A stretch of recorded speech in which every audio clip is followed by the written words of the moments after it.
Give them plenty of time to bail out and get in the clear. I know. Don't fire right at the plane. We want that shell to explode about 500 yards above and behind it.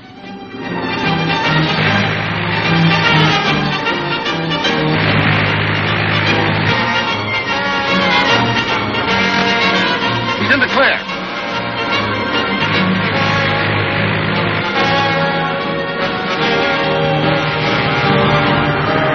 But there's another plane up there. Yeah, but he's got no business being there. Fire that gun before Torrance's plane crashes.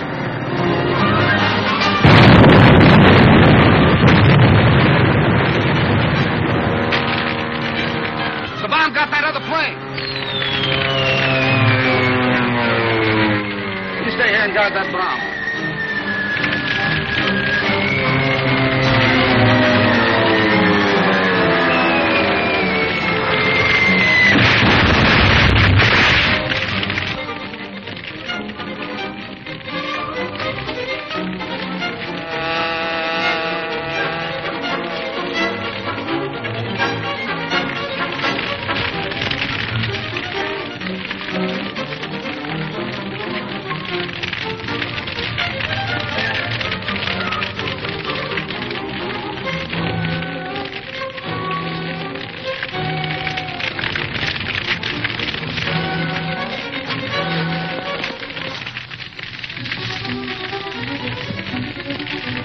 Be able to identify the guy that flew that crate. That plane's 1,000 feet from the bomb when it exploded. Every inch of it. Old Weaver's bomb was a greater success than we expected. No wonder old Weaver was sore when the chief insisted that he take an extra bomb along in case the first one didn't work. Yeah. We'll have to get that extra bomb. It must be over there where those flares are burning.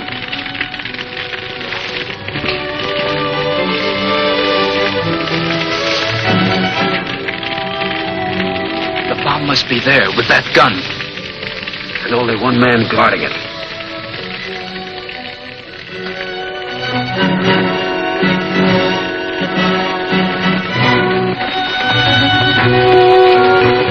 Grab that bomb.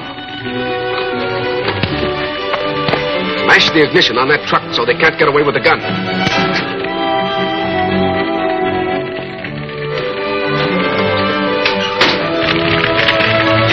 Gives me the jitters to think the chief has already sold the bomb to a foreign country. But he'd have it tried out on me.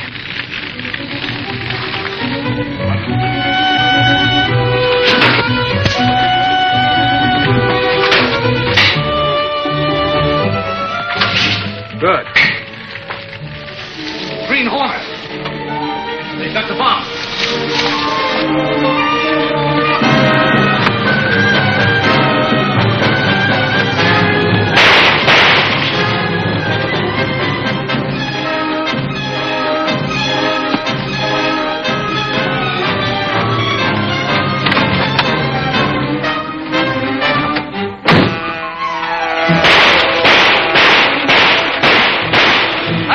Lead. That Hornet's car is bulletproof. This'll sure put us in a bad spot with the chief. You ain't fooling.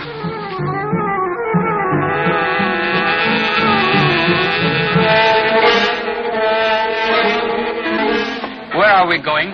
Home, where you're going to carefully analyze this bomb. It should prove most interesting. And after that, it will mysteriously find its way into the hands of the Federal Bureau of Investigation. They will be much surprised to receive it. They'll be more surprised when they read the note explaining its destructive force and the fact that it's being manufactured at the Grimbold Steel Company for a foreign government. Men who are so disloyal to their own country deserve harsh treatment. Don't worry. They'll get it. It's cost us $1 million getting away with that bomb. I can't see how. We can make more bombs, can't we? How can we? Weaver never gave us the secret formula for the magnetic force that makes it so effective. Can't we put the pressure on him and his partner, Bedloe? If we can find them. Frank's just reported that Bedloe and Weaver have both disappeared. Not bad if I do say it myself. Miss Frances Grayson, aluminum products heiress, who recently returned from Europe to take over her inheritance, is so impressed with the product they are manufacturing that she is having built with great secrecy a special aluminum sport plane for her personal use. At a cost of $300,000. Holy crow. Miss Grayson stated... So how'd you get this story, Lowry? I thought Miss Grayson didn't talk to reporters. Oh, I have a way with me, Casey. Sure, if you ask me. Nobody's asking you. Nevertheless, I'm telling you, I'll bet you get the story from the Grayson cook. Good morning, all. Good morning, Chief. Good morning. They come into the office, all of you. Lowry, I read your Grayson airplane story. That's pretty swell work getting a story on that, Jane, eh, boss? That was pretty good reporting, but Mr. North, the head of aluminum products, Miss Grayson's company, is a little worried about it. Why is that? Well, you see, Miss Grayson just returned from Europe. She doesn't know the town's full of racketeers. When they find out that she can spend that much money on what's practically a toy, they're going to consider her a pretty good prospect. I hadn't thought of that. And what did you think of my story of him hijacking that anti-aircraft gun? Well, Michael, you covered that very well. Anything special from me this morning, boss? Yes, Lowry. I've heard a rumor that the FBI are starting an investigation at the Grimble steel plant. Try to get a line on it. That's a tough assignment, but I'm on my way. Oh, Michael, just a minute. Case, Mr. North wanted me to call on Miss Grayson. Will you see if you can get an appointment for me today? Yes, sir. Michael, I want you to go out there with me. Now, while I'm interviewing Miss Grayson, you have a look around outside. You're expecting trouble there? You never can tell. I've got to give Miss Grayson a little advice about these racketeers. Did you see this morning's Sentinel, Chief? I was just reading it. That story about Francis Grayson gave me an idea. I thought it would. The syndicate needs a good one about now. $300,000 for a private airplane. If Grayson can throw our money away like that, our syndicate can put it to much better use. And how? Maybe we can get back some of the dough the Green Hornet swindled us out of. Yes, and I'm betting right now that the Green Hornet is also planning to cut into the Grayson money. Well, we got to beat him to it. We can, if what I have in mind works out. What is it, Chief? I have a pretty complete plan to relieve Miss Grayson of a substantial sum. More or less painlessly, unless she's stubborn. Her stubbornness shouldn't worry us. First of all, after Dolan and DeLuca finish mapping out the Grayson ground... You mean they're already on their way? They've been instructed to look the place over. I got to hand it to you, Chief. Once you get an idea, you sure don't waste any time.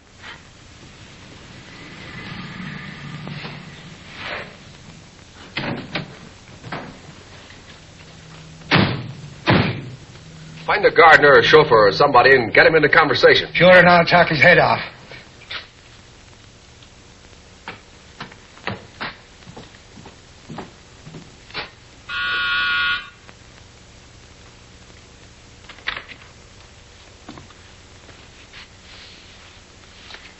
Miss Grayson is expecting me. Oh, Miss Grayson is waiting in the library, Mr. Reed.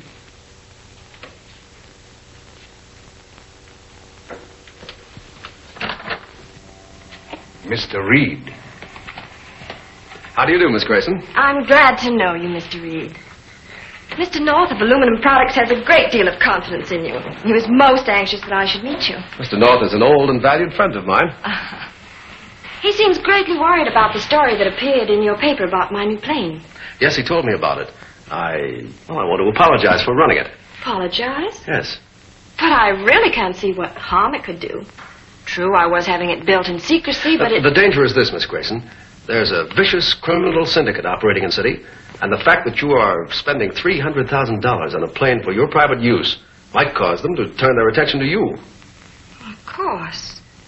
I should have thought of that. Well, I hope you escape their notice. But if any time anything unusual occurs, don't fail to call me. Any one of these numbers here will reach me night or day. Well, thank you, Mr. Reed. And I'm sincerely grateful for your interest. Well, it's been a pleasure, Miss Grayson.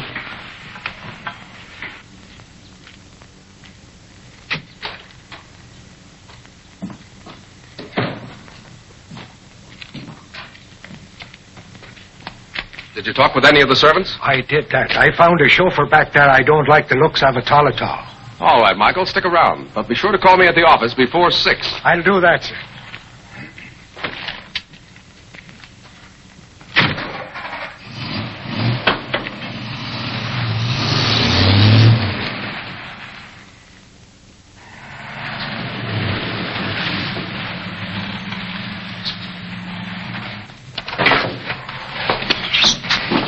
I'll send the driver in with these, and he can give us a signal.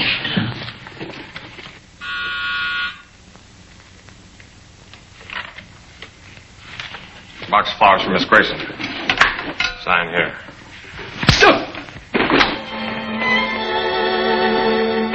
Come on. It's okay. Let's go.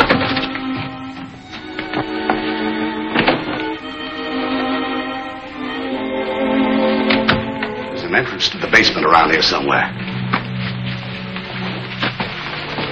The butler down there, lock him up. Bodine, go outside and find the chauffeur and the gardener and take care of him. With no gunplay. Just tie him up and lock him in the garage.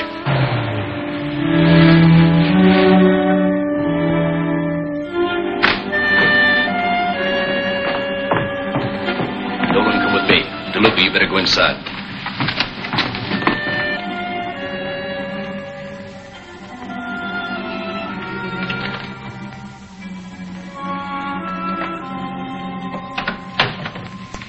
Nobody in the library.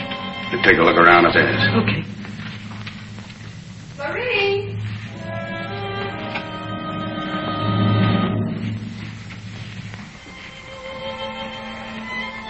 Marie!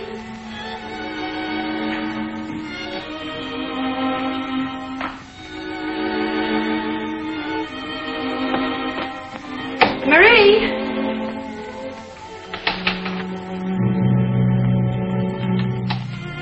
Marie! Just save your breath, lady. Who are you? What are you doing here? Now, there's no cause for alarm, Miss Grace. Marie! Coming, ma'am. Take care of Marie. Okay. Now, just don't get excited and take it easy. Nothing's going to happen to you. No need to ring. You have a complete new staff of servants on hand, ready to answer any callers. Don't think you can frighten me. We still have police protection in this city. Police? They won't do any good now, lady. What is it you want?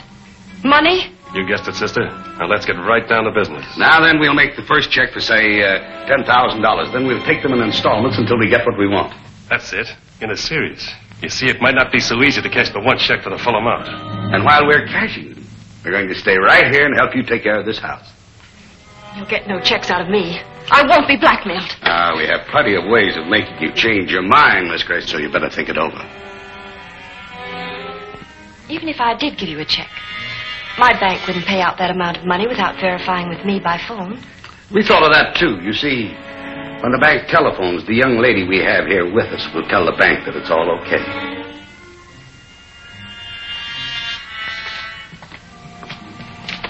Hey, look. Hey, lay off that gun. Yeah, but it's that ex-cop, you know, Reed's bodyguard. I know, but Tower said no shooting out here.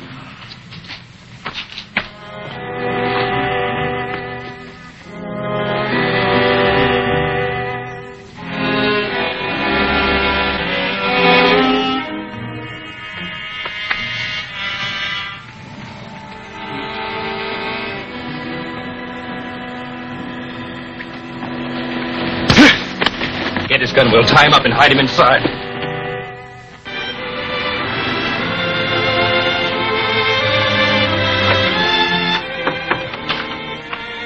Has Axford phoned yet? No, sir. Have not heard from him all afternoon. Oh, that's funny. I told him to check with me before 6 o'clock. Something must have happened to him. Yes, Mr. Axford is always very punctual. I think I'll call Miss Grayson.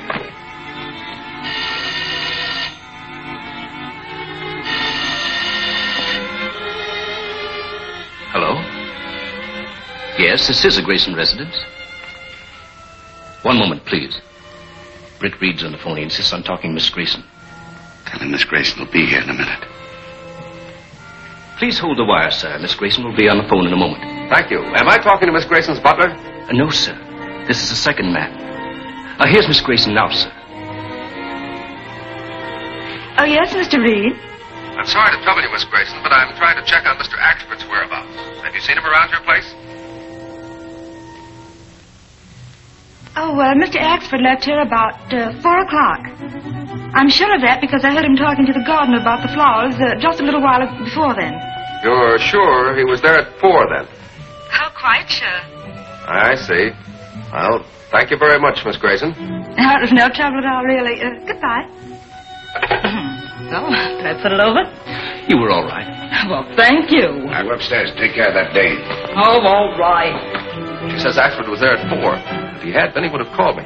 Yes, it is not like Axford to forget, Mr. Britt. There's something wrong there, Cato. Yes, Mr. Britt? The woman I talked to was not Miss Grayson. Perhaps the police should be notified. No. If that gang has moved in and taken Axford and Miss Grayson prisoner, that's a job for the Green Hornet.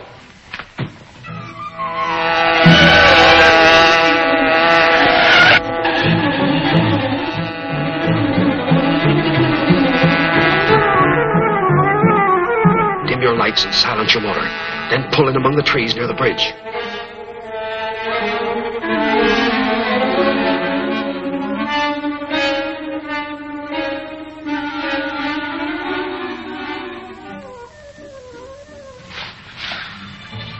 Whatever happens, stick to our plan. Yes, Mr. Brett.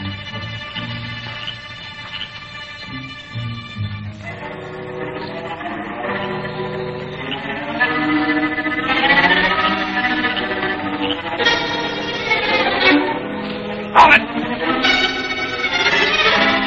Where do you think you're going?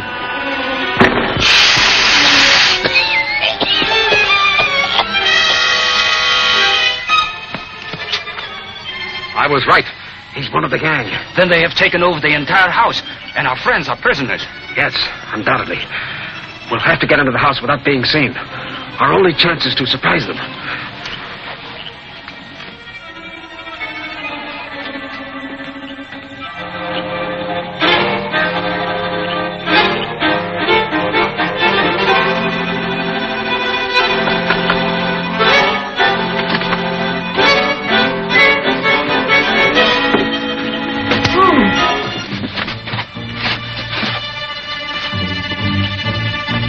Don't know how many are inside. I'll look for Miss Grayson in Oxford. You call the police. Where's their telephone? There's one in the garage. I noticed a wire today.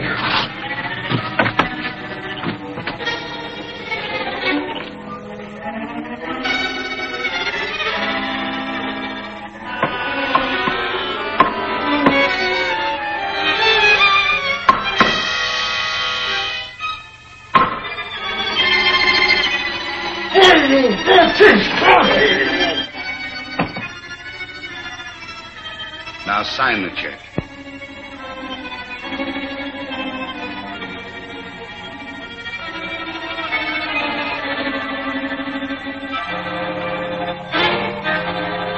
Very clever, Miss Grayson, but I'm not exactly dumb. Why, what do you mean? Make out another check and sign it as you did this cancel one, with your legal signature. Don't sign that, Miss Grayson. Green Hornet. Keep your hands away from that gun. Miss Grayson, get behind him. Pull that gun out of his pocket. Now, toss it in the corner. Get out to my car. It's under the trees near the bridge. Where do you think you're going? Turn off the light, Miss Grayson, and run!